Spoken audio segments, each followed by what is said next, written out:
артында ноутбуктар сіздерде не қате кетіп жатыр, сол нәрсені сразу экраннан көрсеткім келіп тұр да. Мысалы мынау Facebook, яғни таргет жіберетін жер. Мысалы сіздің таргетологыңыз болса, болмаса өзіңіз таргет жіберетін болсаңыз, осы жерден көрсеңіз болады. Мысалы 68 заявка келген да, WhatsApp-қа 68 заявка келген. Енді проблема неде? Проблема білесіздер ма? Жалпы 100 адам жазса WhatsApp-қа, оның 70-80% адам сатып алмайды негізі. Оны байқаған шығарсыз, яғни сізге жазған адамдардың көбісі сатып алмайды. Обычно олар ойланамын деп айтады, там кейін хабарласам деп айтады, қымбат екен деп айтады, конкуренттермен салыстырады, сөйтіп кетіп қалады да. Енді түсіндіре кетейін, мен сізге не үшін жазып жатырмын. Жалпы бізде Pimi деген сіздің WhatsApp-ыңызға қосылатын арнайы система бар. Яғни Pimi системасы клиенттерді продажаға өзі алып келеді. Яғни бұл искусственный интеллект чат-бот емес, продажник емес, шатастырмаңыз. Бұл біздің платформа именно сата алмаған клиенттермен жұмыс жасайды да. Қазір көрсетемін, давайте, иә. Біз 400-де жоқ бизнеспен жұмыс жасаймыз негізі. Өзіміздің платформаны Pimi деп аталады, мына. Осылай аталады, мына.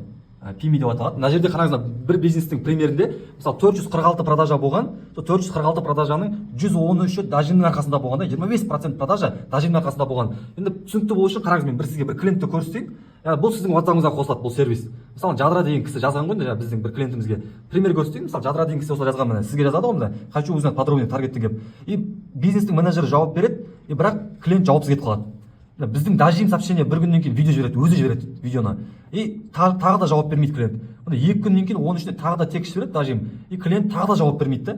Міне уже 5 күннен кейін қараңыз да, 16-сы, 11-і. 5 күннен кейін біздің дажим аудио жібереді. Здравствуйте. Возможно, вы думаете, что метод, который мы вам предлагаем... Типа осылай аудио жібереді, и клиент можно простить, и менеджер бағасын жібереді, клиент запишите, пожалуйста дейді да. Енді дажим деген сөздің мағынасын, құндылығын түсіндіңіз ба? Яғни сіздегі проблема қателікті жазылған себебім, таргет жіберіп жатсыздар, бірақ сатып алмаған клиенттермен жұмыс жасамай жатыр екенсіздер да. Таргеттегі бюджеттеріңіздің 70-80% ауаға кетіп жатыр. Неге? Өйткені клиенттер сатып алмай жатыр. Дажимді қоссаңыздар, жаңағындай жауапсыз қалған клиенттерге ол өзі аудио, өзі фото, өзі текст жіберіп, сол клиентті продажаға итермелейді ғой.